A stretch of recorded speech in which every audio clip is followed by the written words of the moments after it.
Jadi, saudara-saudara, kita berdoa untuk pemberitaan firman Tuhan. Kita berdoa. Ya Tuhan Allah, kami mohon kepadamu, kuatkanlah dan teguhkanlah iman kami. Supaya waktu ini ketika kami mau belajar firman Tuhan, biar ini menjadi waktu paling baik buat kami. Kami mohon Tuhan jauhkan semua penggoda pencobaan. Biar dalam damai-Mu kami belajar firman. Kami rindu pada firman. Berfirmanlah bagi kami Tuhan. Di dalam nama Yesus firman yang hidup itu kami berdoa. Amin. Bapak Ibu Saudara-saudara, Shalom. Dalam sukacita kita hari ini saya diminta untuk sharing tentang keluarga. Saya ajak kita renungkan satu bagian yang saya kira sudah sangat familiar dengan kita. Mazmur 128. Mazmur 128, berkat atas rumah tangga. Nyanyian Sia. Berbahagialah setiap orang yang takut akan Tuhan, yang hidup menurut jalan yang ditunjukkannya. Apabila engkau memakan hasil jerih payah tanganmu, berbahagialah engkau dan baiklah keadaanmu. Istrimu akan menjadi seperti pohon anggur yang subur di dalam rumahmu. Anak-anakmu seperti tunas pohon zaitun sekeliling meja. Sesungguhnya demikianlah akan diberkati orang laki-laki yang takut akan Tuhan. Kiranya Tuhan memberkati engkau dari Sion, supaya engkau melihat kebahagiaan Yerusalem seumur hidupmu, dan melihat anak-anak dari anak-anakmu. Damai sejahtera atas Israel. Demikian firman Tuhan. Berbahagia setiap orang yang mendengar firman, memelihara dan melakukan dalam hidup setiap hari. Shalom. Sekali lagi shalom. Pertanyaan paling penting buat kita hari ini, saudara-saudara, adalah apakah saudara bahagia? Itu pertanyaan serius itu untuk kita renungkan dalam-dalam, apalagi tema kita tentang keluarga. Tanya ulang, saudara bahagia atau tidak? Atau jangan-jangan saudara hanya sekedar tinggal bersama, cerai, takut. Sudah sama-sama kelihatan bahagialah. Kira-kira begitu. Lalu kalau saudara bilang saudara bahagia, pertanyaannya apa yang membuat saudara bahagia? Apakah saudara kaya raya kemudian menjadi bahagia? Tidak juga. Ada banyak orang kaya tidak bahagia. Apakah karena saudara cantik, ganteng, lantas bahagia? Tidak juga. Ada banyak orang kaya lagi, cantik lagi, ganteng lagi, tidak bahagia. Pertanyaannya adalah, lalu apa kata Alkitab tentang bahagia? Supaya kita ukur, sekian lama kita menikah, ini ada dalam rumah kita, kalau tidak. Kalau tidak ada, ya kita tidak bahagia sesungguhnya. Pembacaan tadi mengisyaratkan dengan sangat baik. Satu, rumah yang berbahagia itu takut Tuhan. Amin. Suami yang takut Tuhan tidak akan tampar istrinya. Marah bagaimanapun. Tidak akan tampar istri. Saya kira kalau kita bicarain dalam konteks NTT jelas. 80% kasus yang ditangani oleh Polda NTT kekerasan dalam rumah tangga. Kalau suami tampar istri alasan apapun tidak bahagia. Istri mana yang kalau kena pukul tiap hari dia bahagia? Terus bangun pagi dia belum kena pukul lebih papa. Masa ini pagi belum? Kan tidak bisa begitu. Suami yang takut Tuhan tidak akan pernah tipu istrinya. Amin. Istri-istri kalau kena tipu bahagia. Saya mau tanya suami di sini dong bisa dipercaya semua kah? HP polanya tidak rumit. Boleh istri pegang HP. Mantap. Ada status di media sosial yang begini. Istri ambil HP kami, kami tidak takut. Hanya deg-degan saja. So hapus kok belum ini, kira-kira begitu. Tapi kalau ini begitu, ya bahagia. Istri-istri yang takut Tuhan tidak akan pernah maki suaminya. Sekalipun dia terlalu marah. Saudara-saudara yang di luar NTT, kami ibu-ibu kalau maki itu biasa di NTT. Dan kalau istri yang takut Tuhan, dia tidak akan pernah maki suami. Bahagia. Itu satu. Kedua, pembacaan tadi begini, rumah tangga yang berbahagia itu adalah kalau makan dari jerih payah tangan sendiri. Makan dari jeripaya tangan sendiri itu bahagia. Saya balik kalimatnya. Jadi kalau hidup hanya harap warisan tidak akan bahagia. Karena orang yang harap warisan itu tiap hari dia pertanyaan hanya satu. Kapan bab tua mati? Kalau tiap hari hanya tanya kapan bab tua mati, kapan bab tua mati, kapan bab tua mati. Lama-lama bab tua belum mati, dia mati duluan. Tidak bahagia. Saudara tinggal di rumah orang tua, fasilitas lengkap bagaimanapun, tapi itu masih orang tua punya rumah, belum bahagia.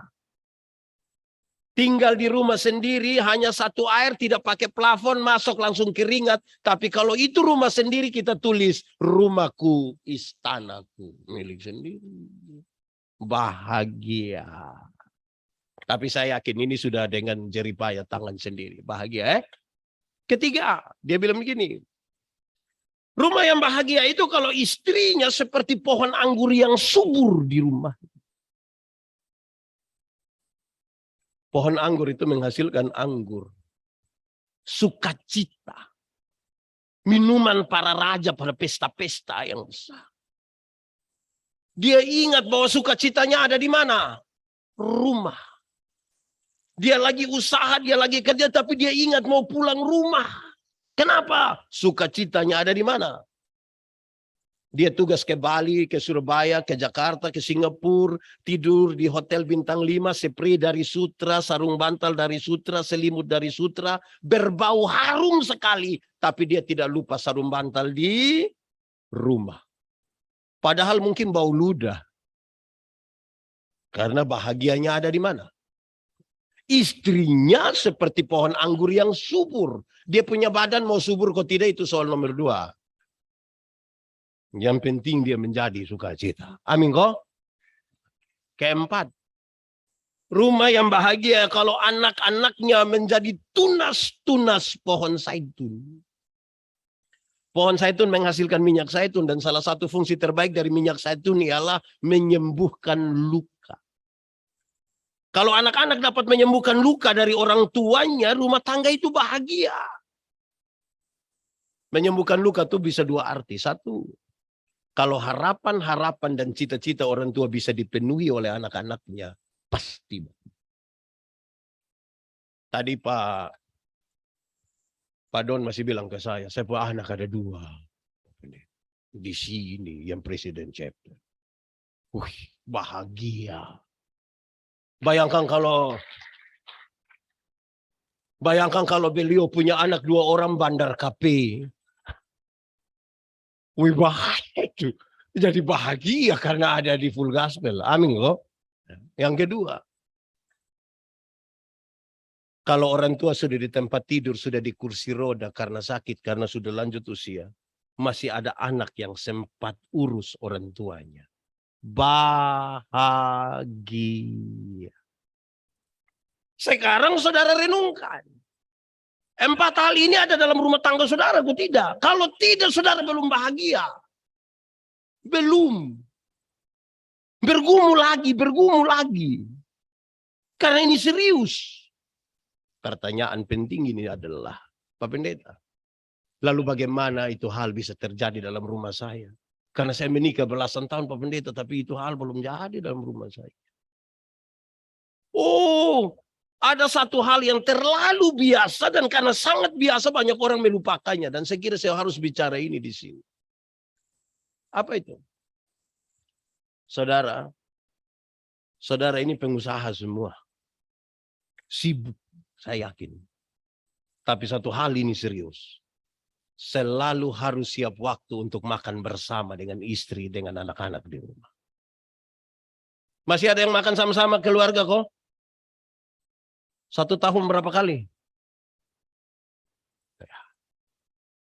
Pak Pendeta, bagaimana makan bersama bahagia? Iya, makan bersama pasti bahagia. Mari kita mulai perenungan ini dengan serius. Sambil kita merenungkan, saya harus menjalani ini dengan baik. 1, kalau makan bersama biasa mulai dengan apa? Doa. Orang kalau makan bersama mulai dengan doa. Saudara, kalau kita duduk di sini, banyak orang, banyak tidak tahu berdoa. Tapi waktu kita ambil makanan, separuh tunduk begini. Yang tidak biasa berdoa juga ikut begini. Dia buka mata, ada yang masih doa, dia tutup ulang lebar, dia lihat tuh. Tapi dia memberi pengaruh. Berdoa. Berdoa itu salah satu tanda takut Tuhan. Berdoa itu satu tanda di mana kita dekat dengan Tuhan. Saudara kalau berdoa makan, hanya isi dua hal. Saudara mau putar dari kiri ke kanan, kanan ke kiri, atau seperti apapun, doa makan hanya berisi dua. Satu, doa makan berisi sebuah ungkapan syukur. Rumah tangga yang tidak tahu bersyukur itu tidak akan bahagia. Saudara mungkin tahu bagaimana cara menjadi kaya, saudara tahu bagaimana mengumpulkan uang yang banyak, tapi saudara tidak tahu cara bagaimana menikmatinya. Karena bersyukur itu cara menikmati berkat Tuhan. Saya selalu bilang, banyak orang kumpul uang banyak-banyak, tapi tidak pernah jalan-jalan di Surabaya. Satu saat di Surabaya baru dia telepon saya, Pak Pendeta, saya di Surabaya. Enaknya pesiar-pesiar. Tidak Bapak. Terus saya di rumah sakit Dr. Sutomo, Pak. Sudah dapat rujukan dulu baru dia ke sana. Dia tahu cara bagaimana menjadi sukses. Tapi dia tidak tahu cara menikmati kesuksesan. Kenapa? Karena tidak tahu bersyukur. Saudara tahu? Lawan dari bersyukur itu apa? Lawan dari bersyukur itu apa? Lawan dari bersyukur itu adalah mengeluh. Tiap hari hanya mengeluh, tiap hari hanya mengeluh, tiap hari hanya mengeluh. Saudara kalau mengeluh tiap hari bahagia. Ketemu orang hanya patah leher, kau bilang, Bapak hidup ini terlalu susah. Lu mati sudah kalau memang itu terlalu susah. Mau hidup buat apa lagi? Dan itu latihannya cukup di meja makan. Karena doa makan berisi sebuah ungkapan syukur. Ungkapan terima kasih. Rumah tangga yang tidak tahu terima kasih itu tidak bahagia. Saya suka khotbah, saya bilang begini. Kalau orang tolong kita, kok kita bilang terima kasih, itu baik atau tidak? Baik. Pertanyaannya adalah, suami mana yang setiap kali ibu buat kopi, dia bilang, Ibu, terima kasih. Ada. Ini suami dong, ibu siap makanan dong tidak terima kasih. Tapi kalau makan di restoran sudah bayar lagi, terima kasih lagi. Kadang-kadang janji itu pelayan, Mbak, besok saya datang lagi ya. Mau bahagia bagaimana?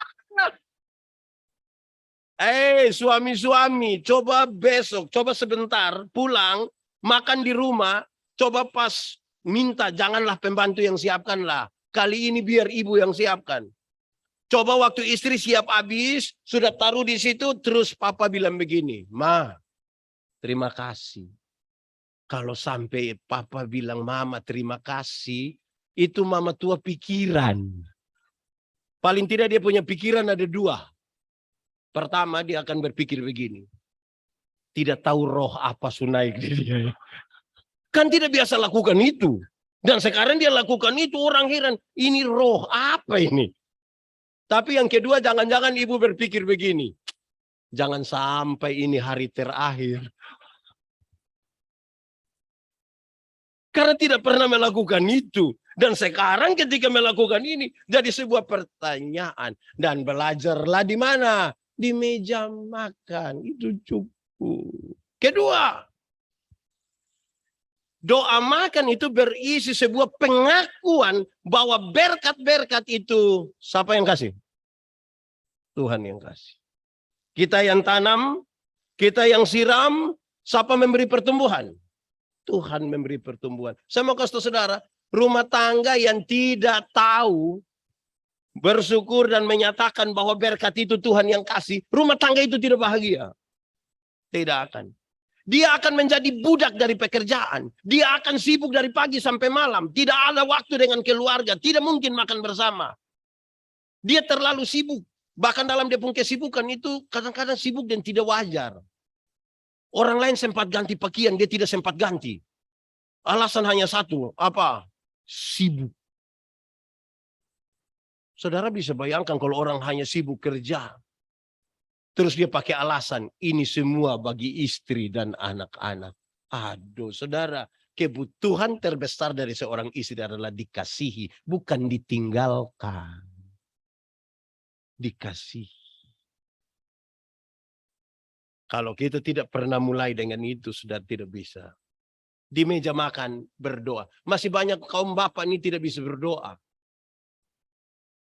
Bahkan doa makan pun susah. Jadi kalau dia ikut, kenapa banyak laki-laki tidak mau bergabung di full gospel? Ada banyak alasan, tapi salah satunya dia akan bilang, tapi jangan suruh saya doa. Oh. Doa jangan, bersaksi jangan, pokoknya dia begini salah. Ini. Supaya maju latihannya di mana? Meja makan, cukup. Satu. Kedua, kalau pertama di meja makan, yang kedua di meja makan kita buat apa kira-kira? Di meja makan buat apa? Ya makan. Akan jadi masalah kalau di meja makan tidur. Itu masalah. Pak Pendeta kenapa bilang begitu? Saudara, banyak rumah tangga tidak mampu bahagia. Kenapa? Karena mereka sangat sulit menempatkan diri. Baik istri, baik suami tidak bisa tempatkan diri. Yang kantor punya dia bawa di rumah, yang rumah pun dia bawa di kantor. Istri ini bukan direktur itu perusahaan, tapi dia bikin sama ke dia yang direktur. Periksa semua pegawai, tanya. Waktu ada baik-baik di sana. Dia pengawas. Atau penyidik. Tidak bahagia kalau tidak bisa tempatkan diri. Kenapa saya bilang? Saudara jangan bawa pekerjaan kantor ke rumah. Jangan. Kalau sampai bawa pulang, saudara harus tunggu kapan mereka istirahat baru kerja. Kalau saudara jawab saya, Pak Pendeta, saya orang sibuk. Kalau sibuk, siapa suruh nikah? Urus saja urusan kantor, tidak usah nikah. Kan saudara sibuk. Jangan bawa urusan kantormu di rumah. Apalagi duduk sama-sama istri dan anak. Kenapa? Anak-anak yang masih kecil, karena usia pernikahan kita baru 5-10 tahun, anak masih kecil, anak itu kepingin main-main di sini. Kami orang Kupang ini tak kujud, dia suami bilang begini, Mama, ambilin anak dulu, saya dong. Kalau model begini bahagia. Bilang kita pu istri, taruh diri baik-baik. Masalah sedikit saja di rumah, dia muat di Facebook. Tidak semua tempat penting bagi kita berumah tangga, termasuk di media sosial. Istri berani kasih naik kita pu masalah rumah tangga di Facebook. Orang punya komen hanya 2. 1, kenapa laisai? Itu komen pertama itu. Karena kalau istri-istri perempuan bikin status sakit hati, maka banyak laki-laki akan pura-pura jadi dokter. Dia bertanya begitu. Yang kedua, kalau teman-teman perempuan yang komen akan bilang begini. Saya suami kalau begitu, itu lebih baik ikat ban di leher, buang di laut. Saudara bayangkan kalau ada masalah yang komen macam begitu. Tidak bisa. Tempatkan diri dengan baik. Saya bilang kepada jemaat, ini ibu-ibu dong harus tahu diri. Yang suami itu yang RT, ibu jangan paksa diri suruh dipanggil ibu RT. Jangan. Itu tidak tahu diri. Yang kepala sekolah suami, jangan suruh panggil dia mama kepsek. Lama-lama mam tua tanda tangan rapor nanti, kita pusing nanti dengan dia. Jangan. Woi, orang kalau tahu diri itu selesai. Latihannya di mana? Di meja makan. Kadang-kadang kita ini tidak bisa bedakan mana pasar, mana gereja, mana rumah, mana kantor. Banyak ibu-ibu kayak gereja suka pakai pakaian mini-mini. Saya bilang dong, hei, tidak boleh datang gereja pakai pakaian mini-mini, itu di rumah. Dong bilang, Pak, boleh Pak. Kenapa boleh? Karena Tuhan melihat hati, bukan melihat pakaian. Saya bilang iya. Tuhan Allah melihat hati, tidak melihat pakaian. Tapi saya pendeta melihat pakaian, bukan lihat hati. Tahu diri sedikit. Kamu pakai mini-mini begitu, kamu duduk di situ, kami di muka ini pikiran.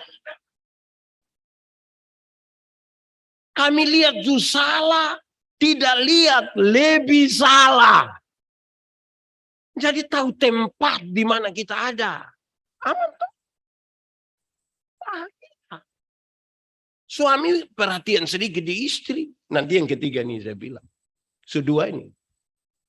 Di meja makan, kita doa. Di meja makan, kita makan. Kasih mati HP kalau di meja makan. Tidak lahir kita dengan HP. Kok dulu masih ada telepon rumah saja kan kita tidak terganggu sekali kan. Ini penting, saudara. Saudara mungkin tidak terlalu setuju dengan itu. Tapi saya ingin kasih tahu saudara begitu. Supaya kualitas kebersamaan kita itu menjadi berdampak.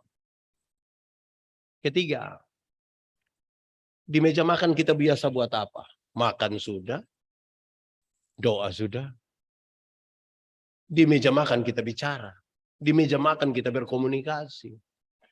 Rumah tangga tanpa komunikasi itu gagal. Saya mendampingi 5 kelompok difabel di NTT. Orang buta, orang bisu, ambil keputusan, punya relasi dengan orang lain. Komunikasi kata kunci. Mereka tidak bisa mengeluarkan kata-kata mereka, tapi bahasa tubuh mereka mengkomunikasikan maksud. Menara Babel tidak selesai dibangun bukan karena kurang uang. Bukan karena kurang tenaga kerja, bukan karena kurang material. Hanya karena terputus komunikasi di antara mereka. Dan tempat belajar komunikasi terbaik itu di mana? Meja makan. Di meja makan itu Bapak bisa tanya mama, Mama, yo, kenapa ini sayur ini garam semua? Terus ibu bilang minta maaf sayang, minta maaf tadi waktu saya tumis ini sayur ini saya terlalu rindu Papa. Jadi saya kira Papa garam, jadi saya ambil kok saya taruh-taruh begini saya. Tapi sudahlah, yang penting komunikasi itu jalan. Papa tanya yang laki-laki, anak laki-laki di sekolah kau dapat berapa? Saya dapat 10 Bapak. Lu macam lu pembapak.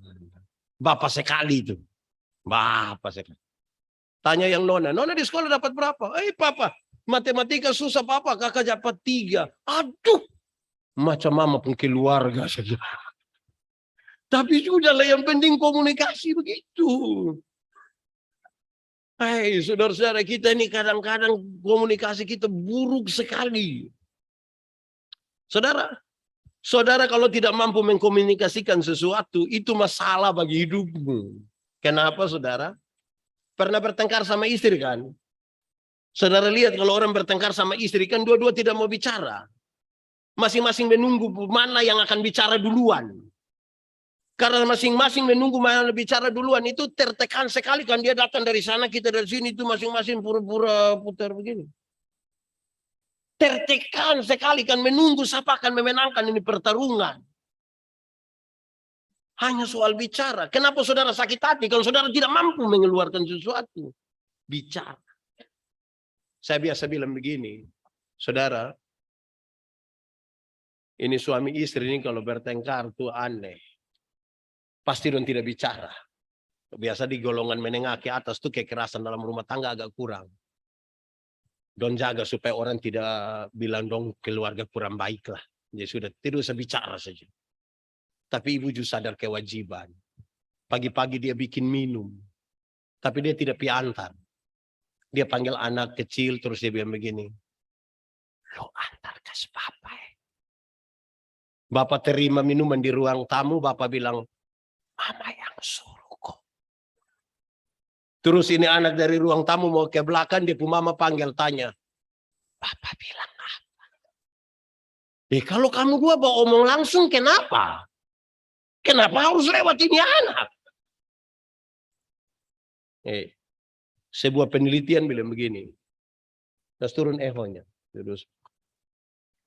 Sebuah penelitian bilang begini. Seorang laki-laki satu hari itu bicara kira-kira 7.000 kata. Berapa ribu?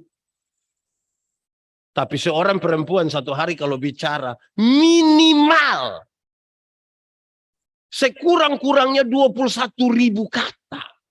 Saudara bayangkan suami 7.000, istri 21.000.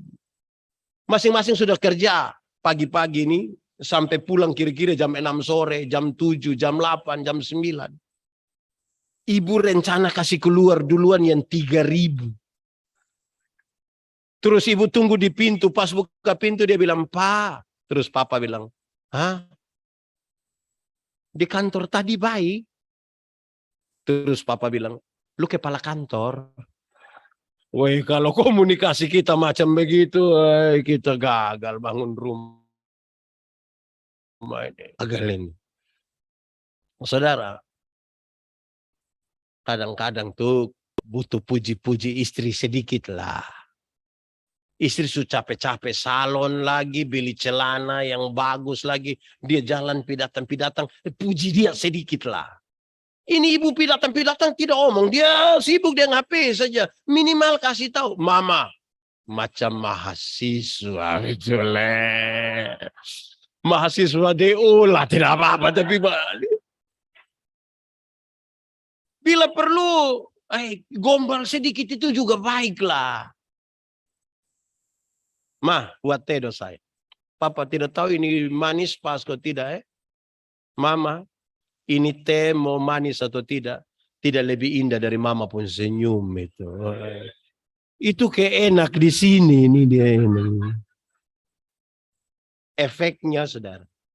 Kalau saudara tidak pernah bicara puji istri dan lain sebagainya, dia kan sustel bagus. Dia foto, dia muat di medsos, dia butuh pengakuan di sana. Suami duluan istri.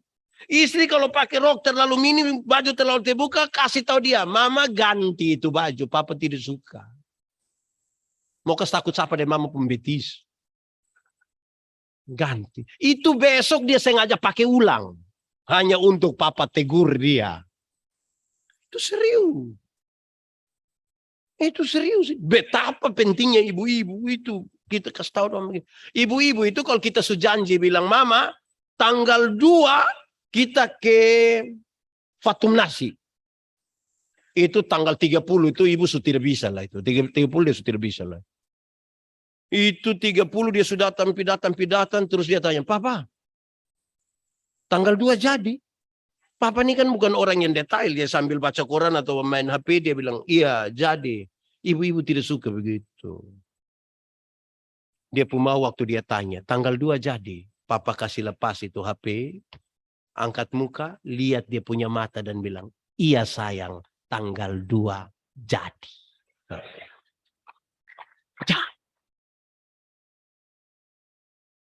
Saudara, banyak suami lebih sayang orang lain punya istri daripada istri sendiri. Kalau bicara sama orang lain punya istri itu kok dia santun sekali. Sayang, yang kemarin saya minta tolong sudah. Ini orang lain punya istri. Kalau telepon istri sendiri, wah, ini hari kita makan apa? Hai, kasihan itu. Saya berkhotbah tentang buah roh, ada satu unsur buah roh yang menarik. Kelemah lembutan. Terdiri dari 2 kata, yaitu lemah dan disambung menjadi kelemah lembutan. Saya bilang begini, kami suami-suami di NTT itu hanya sampai di lemah saja, lembut tidak. Artinya ketika kami lemah, kami mengerti kelembutan. Kalau sudah lemah karena sakit berat itu tiba-tiba dia pun lembut. Kalau dia sudah sengsara itu lembut sekali, nanti dia bilang, mama, terima kasih. Tuhan pakai mama. Itu kalau sulema. Tapi kalau kuat dia lagi minum sopi miras itu. Istri tegur karena dia rokok. Dia, kau paling mati. Di sini juga ada yang begitu. Ada. Nah, itu yang bahaya. Komunikasi. Pas ibu-ibu sudah ada. Ibu-ibu love itu. Saya mau kasih tahu ibu-ibu.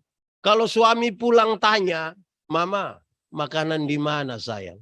Suami kalau sampai tanya begitu, itu kan bukan dia tidak tahu makan ini meja makan di mana. Kok itu meja makan juga dia yang beli? Tapi kalau suami sampai tanya bilang, sayang, meja makan makanan di mana? Itu karena laki-laki juga ingin dimengerti.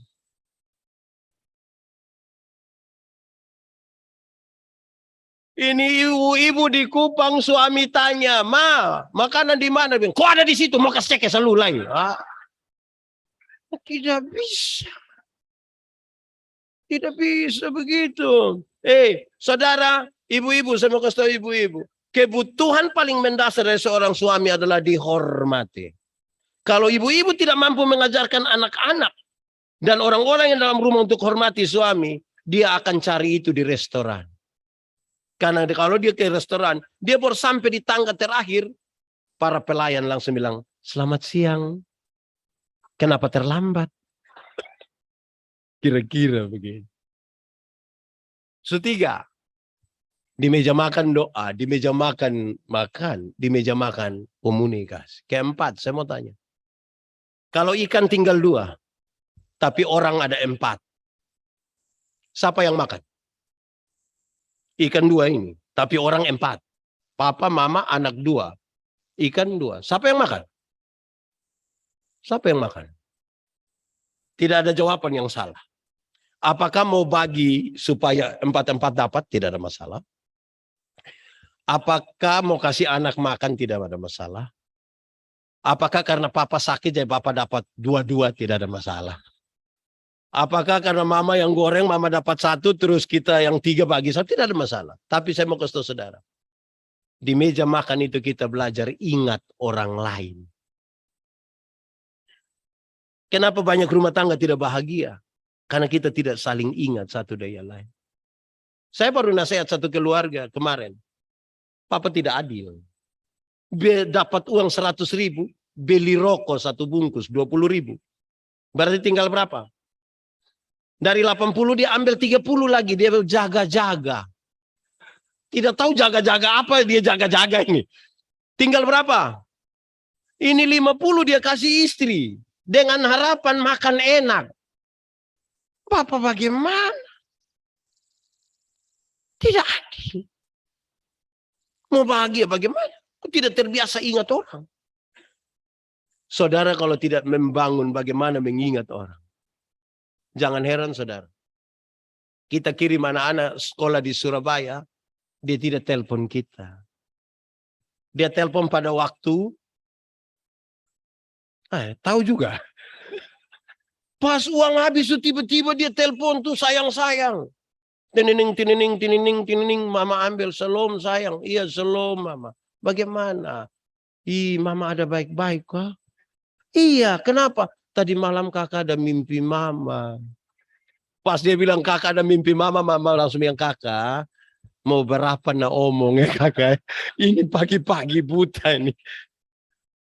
Karena kita tidak terbiasa dengan ajar orang untuk ingat orang lain. Amin kok. Kelima dulu. Nanti kita bicara. Kelima. Saya melayani di Pulau Sabu.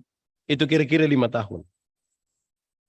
Kami makan di Amukelaga. Amukelaga itu rumah dek, rumah panggung.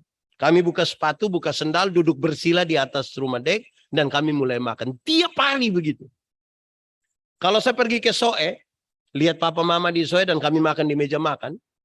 Karena terbiasa di Sabu angkat kaki begitu. Kalau kami di meja makan, saya punya kecenderungan angkat kaki. Waktu saya angkat kaki, lutut lebih sedikit dari meja makan, papa selalu bilang begini. Lutut pun bagus lagi. Kami makan sambil bicara, tapi kalau makanan masih penuh di mulut, kami paksa bicara, papa bilang begini. Makanan dari mana, suara dari mana? Karena itu berulang beberapa kali saya ambil kesimpulan. Di meja makan itu kita belajar etika dan moral. Rumah tangga mana mau bahagia kalau tidak ada etika? Kalau tidak punya moral. Ini sebuah refleksi yang dalam sekali. Kenapa saudara? Karena bangsa Israel mengalami pembuangan ke Babel. Mereka mengalami 3 kerusakan yang serius. Pertama, secara politik nasional mereka tidak punya pemimpin. Semua tidak suka dijajah. Tapi siapa mau pimpin siapa? Kedua, dari segi ekonomi mereka rusak parah. Karena mereka hanya budak. Bekerja sepanjang hari hanya untuk kepentingan para tuan. Mereka tidak punya simpanan yang bagus. Makanan mereka ala kadar saja hanya untuk meneruskan hidup. Ketiga, setelah bait Allah di Yerusalem dihancurkan. Tidak ada lagi tempat bagi mereka untuk belajar etika, moral, iman, dan lain-lain. Saudara baca seruan para nabi ketika mereka mau pulang ke Yerusalem. Pulanglah ke Yerusalem, pulangnya ke Yerusalem. Tapi sampai di sana tidak usah pilih duluan pemimpin, tidak usah. Tidak usah urus duluan ekonomi. Bangun duluan bait Allah. Tempat di mana engkau belajar etika dan moral. Sebab apa? Engkau jadi pemimpin tapi kalau tidak punya etika dan moral, engkau menghancurkan satu bangsa. Engkau kaya raya tapi kalau tidak punya etika dan moral, menghancurkan keluarga. Bangun duluan fondasi imanmu yang kuat. Kesuksesan spiritual itu menjadi dasar dan fondasi bagi kita untuk membangun. Kenapa? Karena tidak semua dada kuat untuk membangun hidup lebih lagi ketika dia sukses. Pelajaran itu cukup di meja makan. Pelajaran itu cukup di meja makan. Jadi memang saudara sibuk, tapi jangan tidak ada waktu untuk dengan keluarga. Ini sudah duduk dengan keluarga lagi, dia pegang HP terus. Pas telepon masuk di dia sengaja langkah baru bilang, halo. Halo. Hai, rahasia negara apa yang harus halo? Kira-kira begitu. Nah, saudara, bagaimana pengelolaan? Sebuah penelitian ini menarik. Kalau kita hanya bertolak pada kecantikan dan kegantengan, penelitian ini bilang setiap 3 tahun kita harus ganti istri. Setiap 3 tahun. Nah, saya nikah 13 tahun, berarti saya pun kira-kira 4.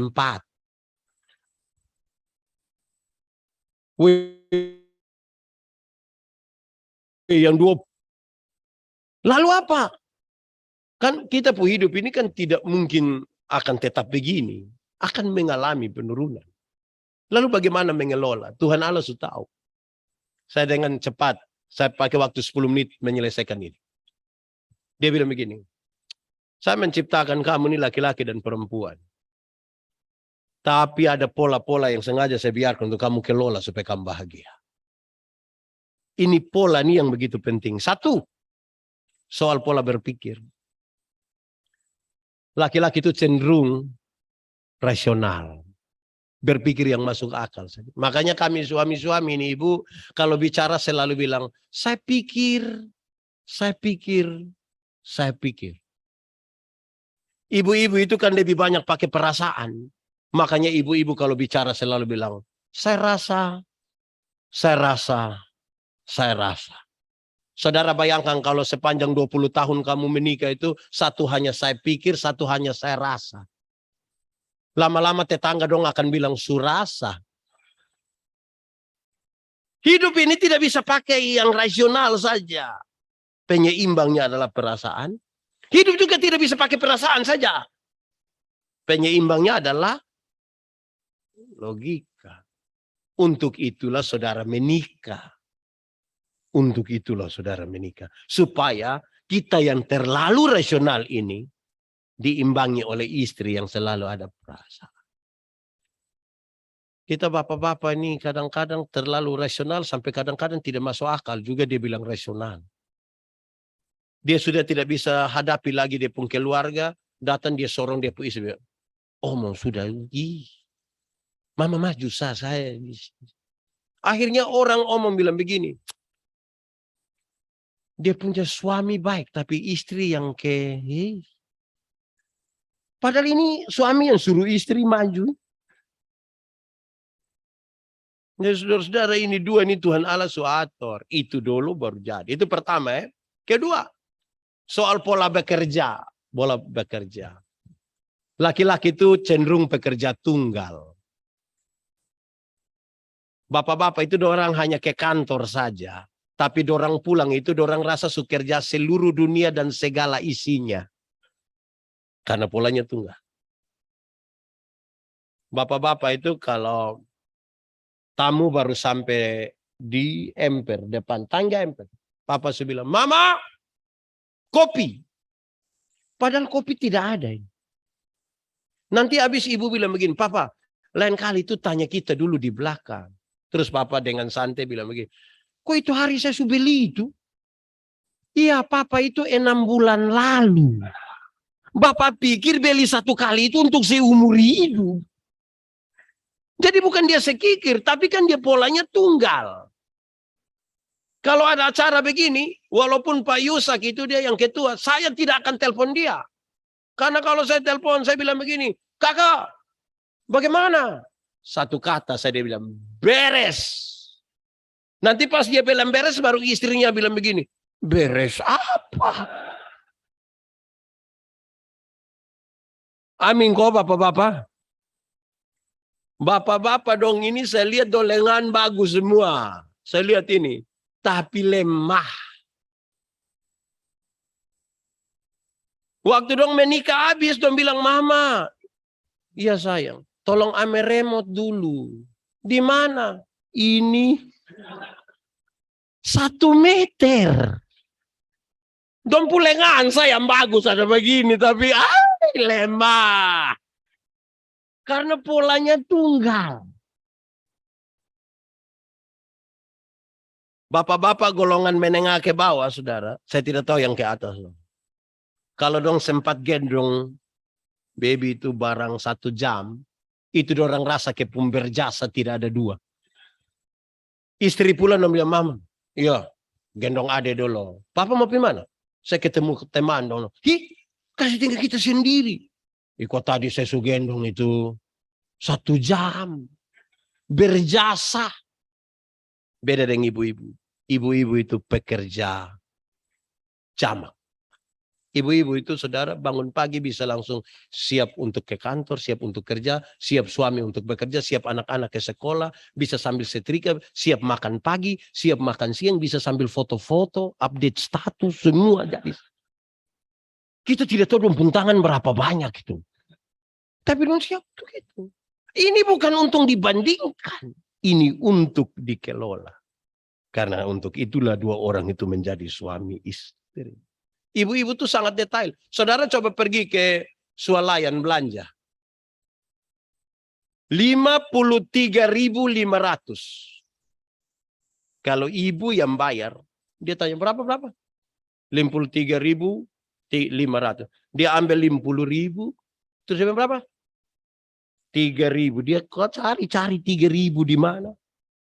Dia carilah 500. Nah, pas. Tapi coba bapak-bapak coba. 53.000 dia 100.000 dia. Jadi bukan orang yang detail. Karena itu Tuhan bilang istri. Saudara lihat di saat kejatuhan laki-laki, waktu dia sudah kehilangan semua karena mungkin dia suka judi, dia salah urusan dan lain sebagainya, pada istrinya masih ada. Pada istrinya masih ada. Istri jaga dia berusaha. Ketiga, soal pola bicara tadi sudah. Laki-laki itu cenderung pendiam. Secerewet-cerewetnya laki-laki dia masih disebut pendiam. Ibu-ibu itu yang ngomong tidak habis-habis. Tidak habis. Kenapa saudara-saudara? Memang itu penting. Makanya coba saudara cek. Grup WA ibu-ibu itu lebih banyak dari bapak-bapak. Grup WA SMP ada, SMA ada, yang kuliah ada. Kadang-kadang sekarang grup WA TK juga ada. Alumni TK apalah begitu. Karena dong harus banyak bicara. Harus banyak bicara. Lalu, tadi saya sudah bicara tentang komunikasi. Tapi saya ingin kasih tahu saudara bahwa komunikasi itu paling penting dalam hidup. Tidak ada hal yang tidak terselesaikan dengan komunikasi. Tidak semua hal.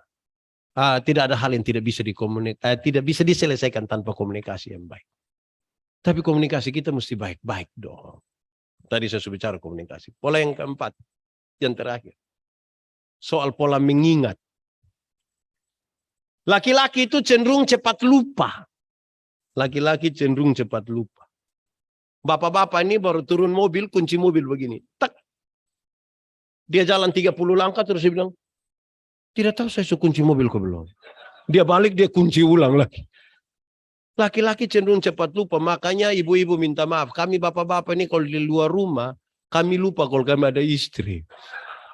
Maksudnya, kami kadang-kadang cerita dengan teman sampai lupa kalau ibu tunggu. Maksudnya begitu. Jangan terlalu negatif juga dengan kami lah. Kira-kira gitu. Laki-laki cenderung cepat lupa. Tapi saudara, ibu-ibu itu, perempuan itu, ingatannya tajam sekali. setajam silet. Kalau ada suami bilang begini, orang seperti saya tidak pernah marah saya punya istri. Pasti yang protes dia punya istri. Tidak pernah apa? Memang tidak pernah ya mama? Pernah. Yang mana? Yang itu hari. Itu hari mana? Yang tahun 1900 ini dia ingat semua. Waktu itu papa masih ada itu ruangan di situ yang ibu-ibu yang tidak bisa, saudara. Tidak bisa. Kita pinjam dia pun Tupperware, dia hafal. Mau tagores di mana dia hafal mati. Saya mau tanya yang pernah jadi anak-anak, pernahkah ada sekali saudara periksa saku pakaian dari orang tua? Pernah kok? Pernah kok tidak? Pernah sekali dalam hidup periksa papa mama pun saku? Pernah? Yang paling banyak dapat itu di papa punya atau mama punya? Papa. Bapak akan lupa 5.000, 10.000, 20.000, Bapak lupa. Jangan coba-coba periksa mama punya. Itu pekerjaan sia-sia.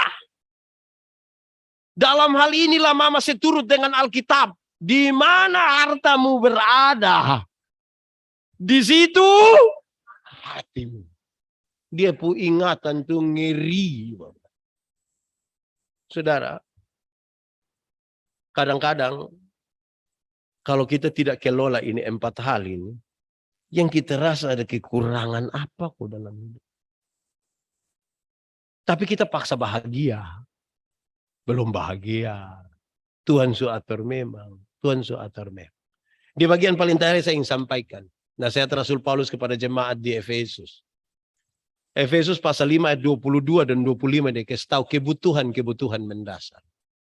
Kebutuhan mendasar dari seorang suami adalah dihormati. Hai istri-istri, tunduklah kepada suami. Tunduklah. Itu kebutuhan paling mendasar. Itu kebutuhan pokok. Tapi hai suami-suami, kasihilah istrimu. Kebutuhan paling mendasar dari seorang istri adalah dikasihi. Karena ini kebutuhan pokok, mau sampai kapan perjalanan hidup ini tidak bisa diganti. Misalnya, makanan itu kebutuhan pokok kan. Siapa yang berani bilang di saya, Pak Pendeta, mulai besok saya umur 50 tahun, saya tidak akan makan lagi, Bapak. Kenapa? Kok saya sudah makan dari kecil ini? Mau dia juga tetap harus makan, kan dia kebutuhan mendasar. Saudara lihat, kebutuhan mendasar dihormati dan dikasihi, itu bukan materi. Tidak tergantikan oleh materi. Memang ibu-ibu putangan itu juga butuh gelang emas juga. Dengan tas besar itu don juga butuh. Tapi jangan ganti itu. Jangan ganti kasih dengan materi. Kalau tidak kita gagal untuk ini. Selamat untuk keluarga-keluarga yang kuat. Yang hebat. Yang selalu mengandalkan Tuhan dalam hidup mereka. Sebab jikalau bukan Tuhan yang membangun rumah tangga, sia-sialah usaha membangun. Ada kisah lama yang saya mau cerita di akhir. Saudara sudah tahu ini cerita, tapi saya cerita ulang. Satu ibu dia gelisah dari rumah tangga yang selalu bertengkar. Tapi untuk rumah tangga ini dia tetap mau jaga. Saya punya rumah tangga, saya harus jaga. Tidak boleh pisah, tidak boleh cerai. Dia tanya kepada banyak orang, di mana saya bisa dapat pertolongan supaya rumah tangga ini bisa tetap aman. Orang-orang kasih tahu, dekat hutan itu ada satu guru bijaksana. Mungkin boleh tanya dia di sana. Bapak guru, saya punya rumah tangga ini penuh dengan masalah. Bagaimana saya bisa menyelesaikan masalah ini? Bapak punya jalan keluar. Guru bijaksana ini bilang ada. Tapi ibu, bahan untuk ramuan ini yang sangat susah. Kecuali kalau ibu bisa dapat. Apa itu Bapak? Bahan dari ramuan ini harus terdiri dari 3 helai kumis harimau. Ibu ini bilang, tapi untuk saya pun keluarga pun baik, saya akan cari. Dia bawa daging ke hutan. Harimau datang dari sana, dia lepas daging situ, dia lari. Tambah hari, tambah dekat, tambah hari, tambah dekat, tambah hari, tambah dekat. Sampai satu saat harimau ambil daging di ini ibu punya tangan. So akrab ini. Waktu dia ambil, terus ibu ini bilang ke harimau, harimau, yo, saya permisi kok cabut ame kumis 3 ya. Harimau bilang, oh silakan suami. Dia cabut ame kumis 3, Dia lari ke guru bijaksana. Bapak guru, saya sudah dapat ini kumis harimau. Ah betul. Iya, coba kau cerita. Dia cerita bagaimana susah payah dia dapat kumis itu. Terus bapak guru bilang begini. Coba ibu kasih itu kumis. Waktu dia kasih, bapak guru kucak-kucak ini kumis, buang di dalam api. Ibu ini marah sekali. Bapak, kenapa bapak buat begitu? Saya dapat itu susah payah. Kenapa bapak dengan gampang bakar? Guru bijaksana bilang begini. Ibu. Saya heran deh ibu ini. Harimau yang begitu jahat saja, ibu bisa pelan-pelan cabut dia kumis 3. Sementara untuk ibu suami punya baik, ibu datang tanya di saya. Memangnya saya yang kawin ibu suami? Atau lebih baik ibu kawin dengan harimau? Hal seperti apapun dari suami hanya boleh tahu tuh dia istri. Bukan orang lain. Apalagi orang lain istri. Bahaya itu. Seperti apapun kita istri, kita yang tahu. Jangan pernah cerita kita istri pun kekurangan kepada siapapun. Kita menikah bawa dan dia pun kebaikan, kekurangan. Semua kita nikah bawa. Jadi lihat kok.